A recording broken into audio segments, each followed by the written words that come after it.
만약 나의 꼬를레바가 허락만 한다면 하고 그는 입을 열었다.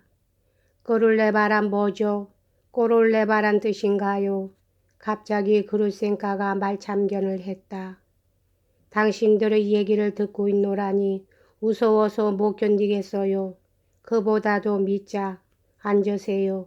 도대체 당신은 무슨 얘기를 하고 있는 거예요? 제발 우리를 위협하는 말은 쓰지 말아요. 설마 우리를 위협하는 건 아니겠죠? 그렇다고 약속하신다면 나도 당신을 환영하겠어요. 내가 당신네들을 위협한다고요? 밑자는 두 손을 번쩍 지켜들면서 이렇게 소리쳤다. 천만에 나 같은 건 염려하지 말고 그냥 버려두세요. 절대로 방해는 하지 않을 테니까요. 그러자 그는 돌연 의자에 털썩 주저앉아 반대편 쪽 벽으로 얼굴을 돌리더니 마치 의자의 등받이를 두 팔로 끌어안듯이 하고 훌쩍훌쩍 울음을 터뜨리고 말았다. 그것은 방 안에 있는 사람들은 물론이거니와 그 자신도 전혀 뜻하지 않았던 일이었다. 어머나 또 시작이로군요. 어쩌면 당신은 무슨 사람이 그래요? 하고 그루센카가 나무라듯이 말했다. 우리 집에 올 때에는 언제나 저랬답니다. 뭐라고 느닷없이 지그려 대지만 무슨 얘기인지 나는 통 알아듣지를 못하겠어요. 전에도 이런 식으로 울음을 터뜨린 적이 있으니까 이번으로 두 번째군요. 아, 창피스럽게 그게 뭐예요? 대체 무엇 때문에 우는 거죠? 마치 꼭 울어야만 할 까닭이라도 있는 듯이 짜증 섞인 의조로 말에 힘을 주어가며 그루센카는 이렇게 수수께끼 같은 말을 덧붙였다. 나는 울고 있는 게 아니요. 자 보시오. 그는 의자에서 획 돌아앉으며 벼랑간 껄껄 웃기 시작했다. 그러나 그것은 예전과 같은 그 특유의 폭발적이고도 투박스러운 웃음이 아니라 길게 끄는 듯이 떨려 나오는 신경질적인 웃음이었다. 저런, 이번엔 또 저렇게. 그렇지만 이젠 됐어요. 좀 명랑해져요. 그래서 즐겁게 놉시다. 하고 그루센카는 그를 격려하듯이 말했다. 믿자.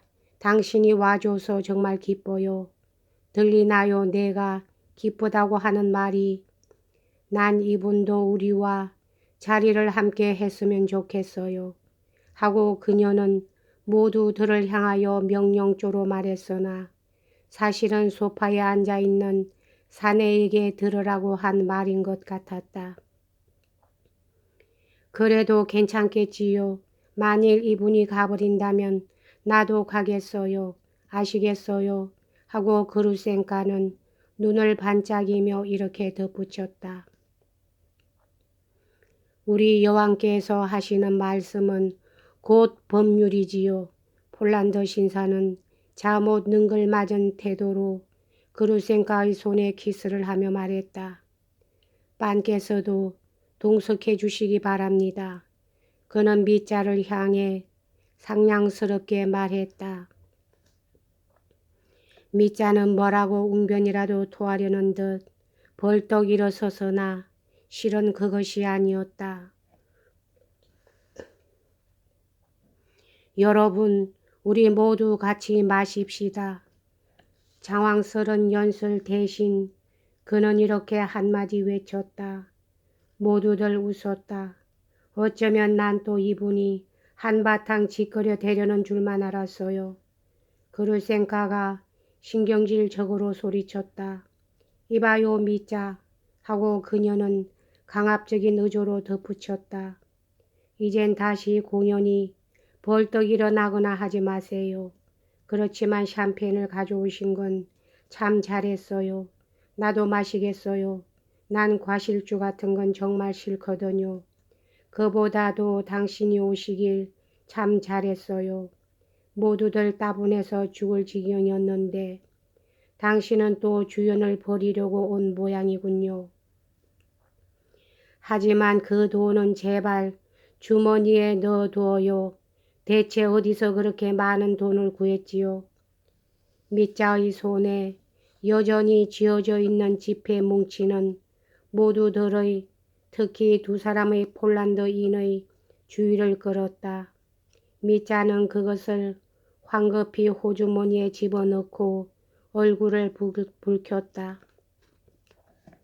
이때 여관 주인이 마개를 딴 샴페인 병과 잔을 쟁반에 담아가지고 들어왔다. 밑자는 술병에 손을 댔으나 너무나 당황하여 그것을 어떻게 처리해야 좋을지 모르는 것 같았다. 그래서 깔까노프가 병을 빼앗아서 밑자 대신 술을 따랐다. 한 병 더 가져와, 한 병 더 하고 밑자는 여관 주인에게 소리쳤다. 그리고는 조금 전에 그렇게도 엄숙하게 서로 술을 마시며 친하게 사귀자고 청을 했던 폴란드 신사와 잔을 부딪히는 일도 있고 다른 사람들이 미처 잔을 들기도 전에 꿀꺽 들이켰다. 그러자 그의 얼굴이 별안간 돌변하였다. 방에 들어올 때의 그 엄숙하고도 비극적인 표정은 사라지고 이상할리만큼 어린애 같은 표정이 떠올랐다. 그는 갑자기 기가 꺾여 얌전해진 것 같았다. 나쁜 짓을 한 강아지가 벌을 받다가 다시 용서를 받았을 때와도 같은 감사의 빛을 띠고 줄고 신경질적인 짤막한 웃음소리를 내면서 겁먹은 것 같은 기쁜 얼굴로 모두들을 바라보았다. 그는 모든 것을 잊은 듯이 어린애 같은 미소를 지으며 환희의 빛을 띠고 좌중을 둘러보는 것이었다. 그는 줄곧 웃음을 지으며 그루센가를 보고 있었다. 그리고 그는 자기 의자를 끌고 그루센가 곁으로 다가갔다. 그는 차근차근 그 두 사람의 폴란드인을 관찰할 수 있었으나 아직도 그들에 대해 뭐라고 정확한 판단을 내릴 수는 없었다.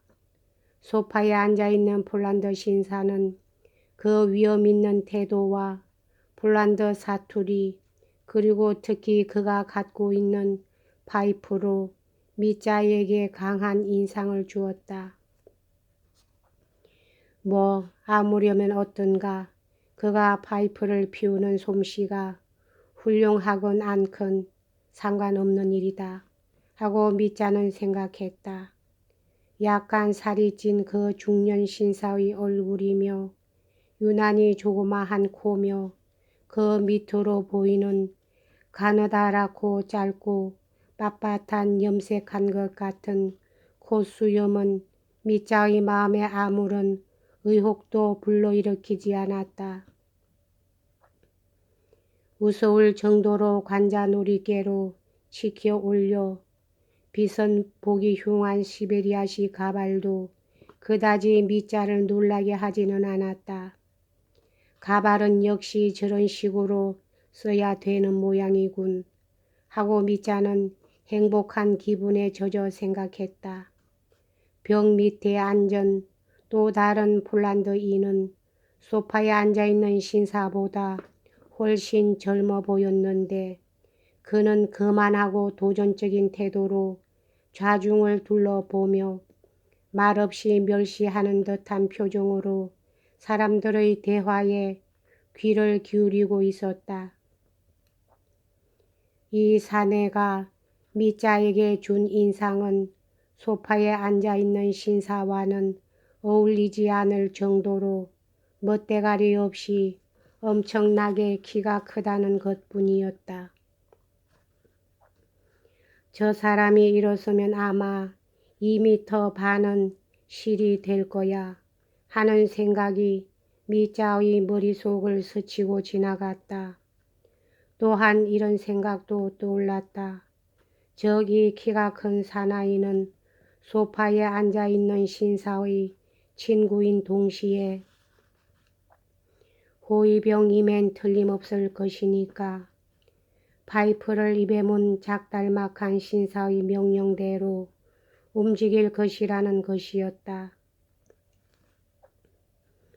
이러한 모든 것들이 미자에게는 당연한 일로만 생각되었다.